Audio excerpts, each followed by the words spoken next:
Ever wonder if compassionate HR is a real thing? Spoiler, it is. Join me today with Jillian Bernstein as we dive into the power of human connection at work. Think less principal's office and more genuine care, gratitude, and actual laughs. If you're ready to turn workplace well-being into everyday magic without breaking the bank, this episode is for you. Welcome to We've All Done It, the podcast for leaders who know they've screwed up and are ready to fix it fast.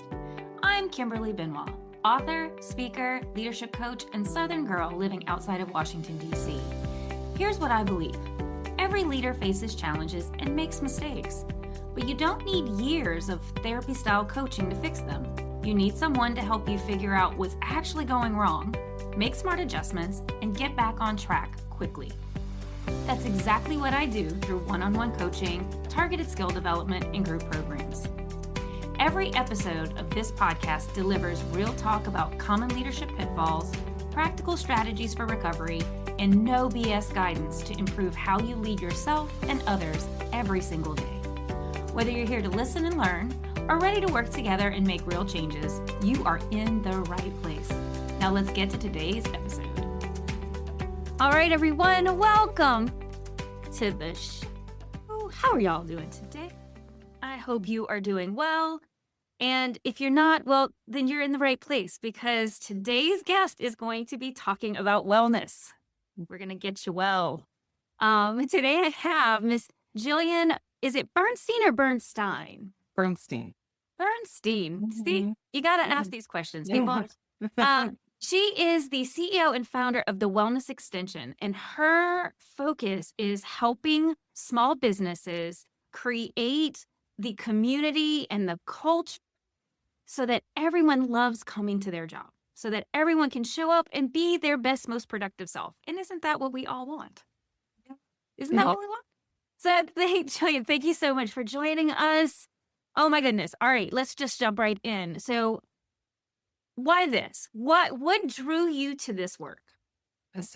Well, thank you, Kimberly, for having me. And first and foremost, my goal is for employees to feel like their employer cares about them. And I had for myself an experience when I actually had just started in HR where my mom had passed away and I didn't feel the love from my employer. And from that pivotal moment forward, I knew I wanted to be a different kind of leader and that I would lead from a place of compassion when I connected with employees in the workplace, because I didn't want them to experience what I had experienced. So for the past 20 years, I've been in corporate HR and consulting. And recently, about 2 years ago, I decided to leave my full-time employer so I could offer this type of compassionate HR to small businesses that maybe are too kind of big to like wing it. And they are also too small to hire a full-time HR person. So I wanted to be that sounding board, that extension of their team to ensure that they could provide with all the many hats that they wear as small business leaders, that they could still provide that care and well-being support for their people so they stay at the organization for the long term. Because you and I both know turnover is one of the highest costs that employers face. And teaching someone the ropes and all of that takes a lot of time. So if you find really good people, you want to think about ways to keep them happy and connected at work. And I'm sitting here in my thought when you said compassionate HR, and I wondered how many people listening kind of giggled to themselves because those are not two those are two concepts that usually do not go together. So talk a little bit about what that means. When you say compassionate HR, so what does that mean? Because I think a lot of people have not had that experience. Correct. I would agree with you. And, I think most people think of HR as the principal's office. Like we only engage them if there's an issue and if we need to let someone go or put them on a PIP. And that's what HR is for, right? Yeah, they do the new hire paperwork, but then done. One of my former employers, when I started there, and I was with them for 8 years, and they're still a client today. I love them. I started there, and was I shown to my office, which was essentially like the principal's office. It was tucked in a little area behind reception, and I was like, "Oh gosh, I'm not with the people."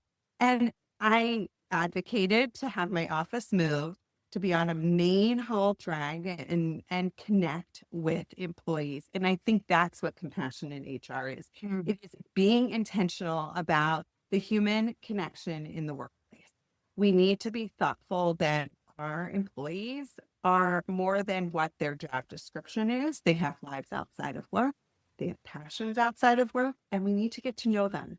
Because when we show that we value them or we see them and we recognize them in the various kind of strengths that they have, and we ask them about a hobby they might have or a trip that they recently took, that adds value. And that shows that you recognize your people, you see your people, and you want them to be part of your team for the long term. So when I talk about compassion, I'm really also talking about connection and making sure that your employees feel like they have someone approachable to go to in the workplace and that they're not going to the principal's office if they need to go talk to somebody about an issue or concern, or even maybe to celebrate something. Like, I'm so excited to talk to my HR person and let them know I'm expecting and what does that mean? And having someone there at work to be excited for you too. So that's what I mean by compassionate HR. I think that's so important because I'm sitting here as you're talking and I'm thinking through, like, I'm sure like the listeners out there, I've had great experiences with HR and I have had experiences where, shall we just say, less than desirable, right? Where I walked away going, I don't know how, like, that is like a heartless person, but I've known so many people. My oldest friend is a chief of people, and she and I have had this conversation about the fact that a lot of people don't really appreciate that HR really does see the worst of people. So there's a reason why sometimes it can be being HR is incredibly challenging for a lot of reasons. And so sometimes we're maybe catching them on a bad day. But part of what I love about what you're doing, and I think is so important, is not just about the fact that you're bringing a compassionate approach to your world, but you're also trying to influence the culture of these businesses and leaders to also be compassionate leaders, right? So that it's not just, hey, your responsibility, but it's how everyone treats and interacts with each other. Right, in the workplace. And I think you mentioned earlier at the top of the show, a lot of my focus is around well-being in the workplace. And part of that is that emotional and social component. I talk a lot about vulnerability of leaders, and I am not saying you need to be an open book, but you do need to be approachable to your people. And there are ways that you can do that as a leader and establish that human connection with employees. So your people then feel like, oh, like my manager's got my back. This is a really great place to work. If I screw up, if I make a mistake, if I hit a roadblock, I don't have to like cover it up. I can raise my hand and say, look, I think I missed this. I need help, because I know my manager is going to coach me through that situation. So I do a lot of training, and really I serve as a sounding board to my clients on how to approach difficult situations when people would be afraid to come to HR because they messed up. How can we think about this differently in the workplace? So that's the emotional, social, what they call psychological safety component, making sure that employees feel that there is a place to go where they can say either I screwed up or I need help, or if they're concerned about something that's happening in the workplace, HR should be that safe space. And I also feel like well-being is important on so many other levels what we traditionally think about. We spend most of our hours at work. So my goal when I work with my clients is to infuse everything from the physical, nutritional, mental health, even financial wellness into the workplace and give people resources and access to experts in various fields, professionals in those well-being fields that they can talk to during the workday or have education sessions about so they know and they feel less stressed coming to work because, hey, oh, we're having a burnout coach discuss how we can manage this type of boundary setting with clients. If you're a billable workplace, this is a big deal all the time, right? How do we manage those types of conversations with clients? Oh my gosh, my team is providing me a burnout coach to talk about this and to give me the resources to then make my work less stressful and more effective.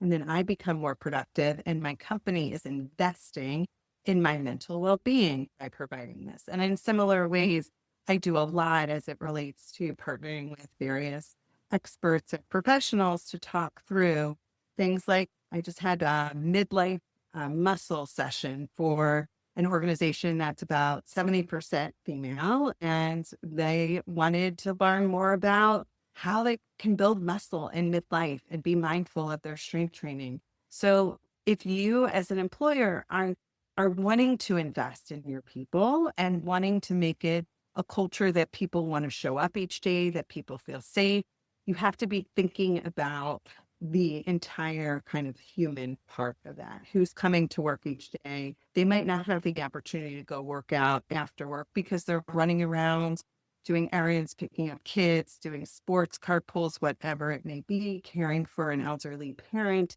whatever it might be. Give your people the resources at work, both psychologically and mental health wise, and on the well-being, physical, nutritional, financial wellness side too. So I work a lot with my clients to make sure all of that is integrated into the workplace.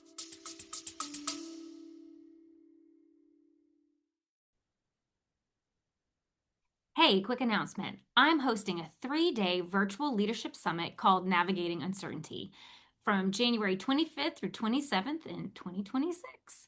21 expert speakers are going to cover strategic leadership, team building, operational excellence, and leading through change. Best part? It's completely free if you watch live.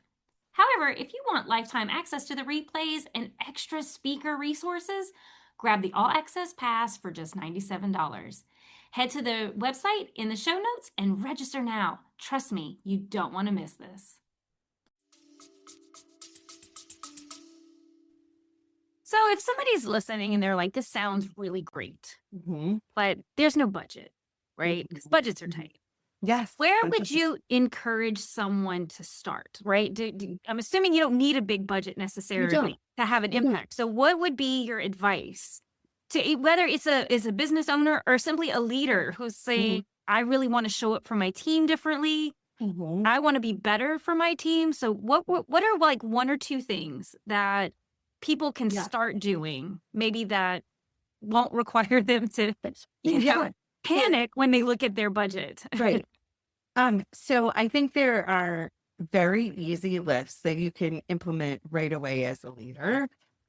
One I call the water cooler moment. And so before you hop into a meeting with your employees, you genuinely want to ask them how they're doing today. That's a really great way to just, again, have that connection right off the bat, make people feel heard, people feel seen. Typically, for instance, I have a weekly meeting with one of my clients and I'll be like, what was a highlight of your weekend? This costs nothing, but it does, before we jump into the workday, before we jump into our agenda, it does show that I care about what's going on with them. And if one is like, oh, like I had to take my son to urgent care, it was a really rough weekend. How's your son feeling? And those natural types of conversation flows that happen from that mean the world to employees. And then if I noted that the son was still sick in 2 days, I would probably make a note and be like, hey, Sue, how is your son feeling today? Is he back at school yet? That just small action of remembering to check in on someone after you hear about something that's happened in their lives demonstrates the world of care to them. So like, they're like, oh my gosh, you remembered to ask me about my kid? Like, that's so kind. And that costs, but it is intentional. And managers and leaders need to be thinking about that before they just are like, okay, today's agenda that we're going to go through is da, da, da. And if you make an intentional kind of mindset to be like, I am going to take at least 2 to 3 minutes of every team meeting to start that type of conversation, and maybe jot down an item or two that is brought up that I want to follow up with for 1 or 2 employees to see how things are going later in the week, those employees will feel the love. And I think that's the care that I was talking about earlier. So that's just one example. Yeah. That's a really good example. Yeah. Because what I like though about it in I've been the leader where you have that morning meeting that you're setting the priorities for the day.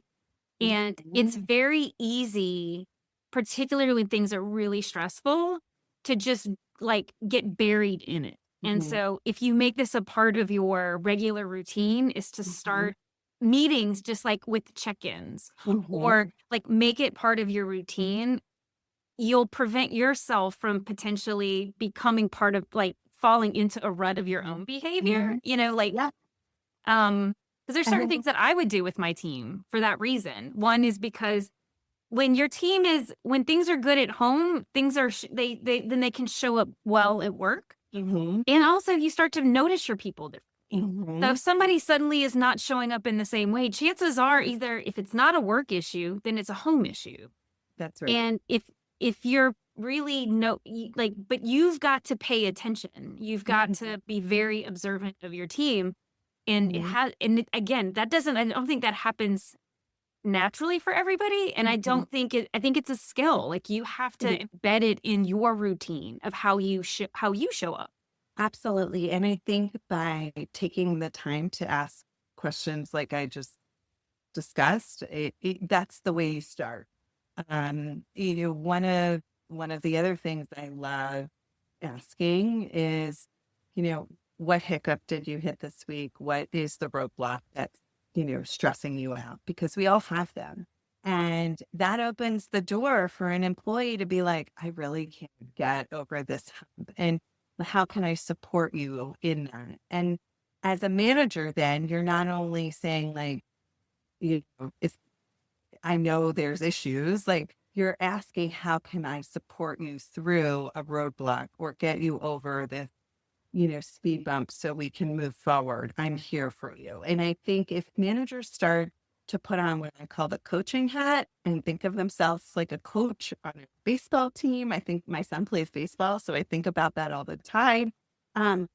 You wouldn't want to demotivate the players. You want them feeling supported and encouraged, and that's your role. So as a manager, how can I support you today? What roadblocks have we hit this past week? I want us each to take a minute to think about them, and then we're going to attack each of them today in our meeting and think about how we can support each other to get to the finish line.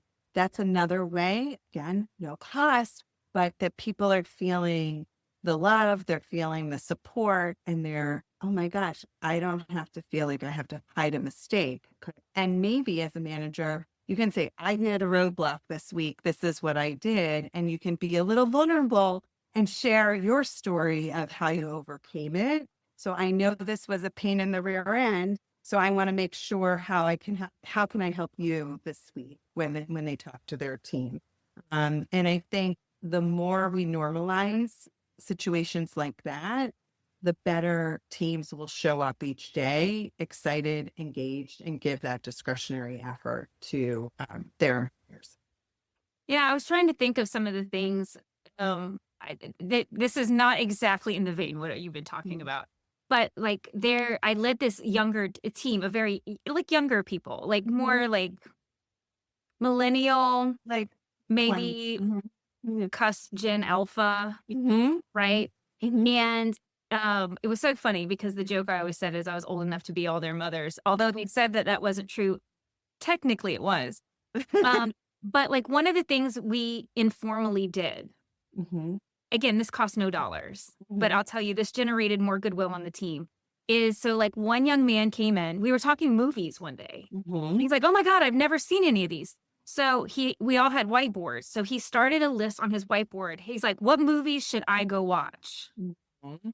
from the older?" Because he was Gen Alpha. So he's like, "Of you millennial What are the older 80s classics? Yeah. right?" And so then another one was like, "Well, hey, I'm trying to grow my music, like what I listen to." So Mhm. his became a whiteboard of music. And so it was like we started this own thing of like, what are some baby goals that again that aren't mine was like Really work related or anything, but it's no, but what it did was is it fostered a different kind of conversation. Mhm. It fostered an ability to appreciate difference. So, Mhm. like, because we come back on Monday and it'd be like, "Well, what'd you listen to?" Like, or what, like podcasts. I want to find new podcasts. So, like, Mhm. everybody Mhm. had a thing, and Yeah. then we would come back, and so it was always entertaining. Where like the young whippersnapper was like, "Okay, I watched this film. This was Yeah. awful. Like, the CGI," and we were like, "Well, that's the problem. There was no CGI. Like, Right. you were watching an old, like a really old film." And so, but Yeah. it forces a different kind of conversation, It does, and and it allowed for playfulness too, because I what I we think that's did was really intense. The work we Mhm. did was intense. It was stressful. We were always under a lot of pressure.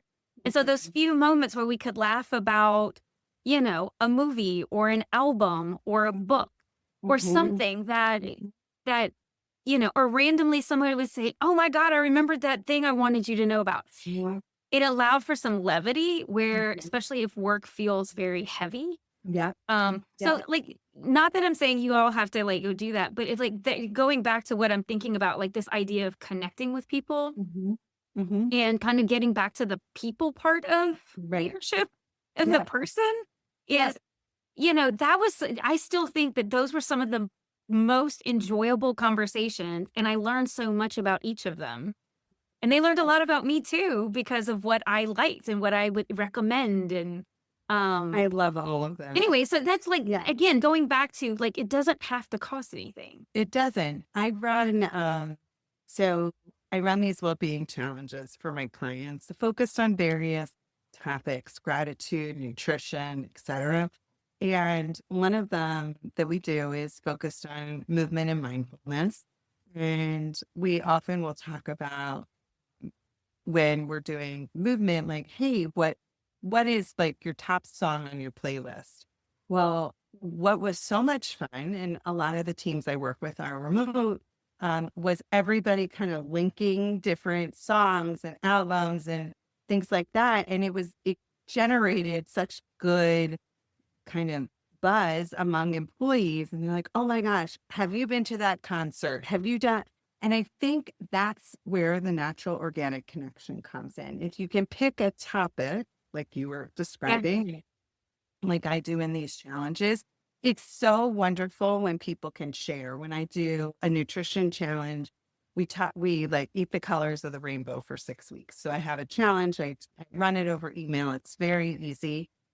I can't tell you how many recipes I've received, how many pictures of like, look what I made. And people are happy to share because it's not about the daily grind and work. It's about connecting with each other on a topic unrelated to work. And that's what human connection is all about. It is about getting to know your people as humans.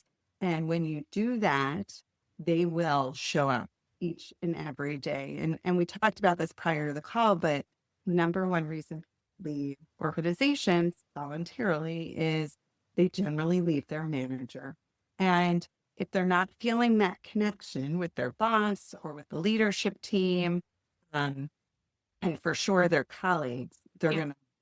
So I encourage leaders and managers and colleagues too to get to know each other. And I think you can do it through the lens of well-being, and it doesn't have to be like, we're spending thousands of dollars on all of this well-being equipment and gym memberships and things. It really is about the connection. and breaking down those walls and really understanding who people are as humans. Well, and I think that's the key message here is, you know, perks. I'm not talking benefits. So different from like, you know, insurance and whatnot. 100%. But the perks, you know, so often I think people get lost in thinking that they have to, you know, I would have conversations with leaders like for engagement, right? And it was like, well, I can't like, you know, it was pizza parties. It was the things they bought. And the reality was, is if you really talk to people, what they wanted was they wanted someone who actually genuinely cared about them as people, as, and whatever that meant. So like, if you wanted to be able to come and talk about your family at work, they wanted to know you cared about that. Or if they wanted boundaries and was like, hey, no, I don't really want to talk about my personal life. You respected that, but you at least knew that about them, right? And so I feel like sometimes what we miss, because, and again, there's big machines out there that are trying to sell you the idea that in order for your team to be happy, you have to go spend a lot of money. And that is absolutely wrong. The teams that I felt most connected with are the ones that I invested my time in. Now, granted, that's a lot of work and it's effort on your part. Like it's a lot of energy on your part, but that is what people want. Like think about yourself. What do you want from your boss? You know, you want someone that cares enough about you to like know your name, know what you do, know if you even have children. You know, those kind of things. Like it doesn't have to cost a thing, but there is a cost. It's your time and your attention. That's right. Amen. You know, so I did not coach the CEO to do this, but one of my clients, the CEO, sent a really lovely note to the entire team calling out pretty much everybody in terms of like what the successes were for that year, and gave a head nod to every person on the team. That cost her nothing. I mean, it maybe costs her like 20 minutes to write the email and be really thoughtful about what she was recognizing and making sure she got everybody.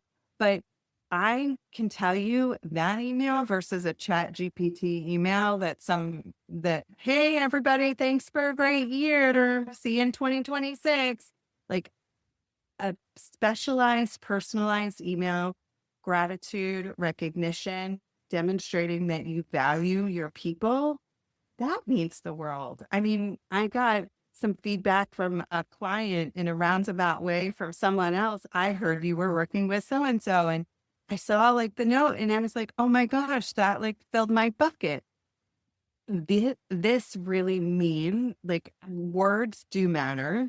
And I think they also don't cost you anything to send that note of gratitude, to send, if you're in an office, sometimes I write little Post-it notes and stick them on people's computers because they're like, what's that? I do it at home too. I'll like stick it on the mirror and like for my kids, for my husband. And it just makes someone's day. And I think that again, doesn't cost a lot, but it demonstrates you see your people.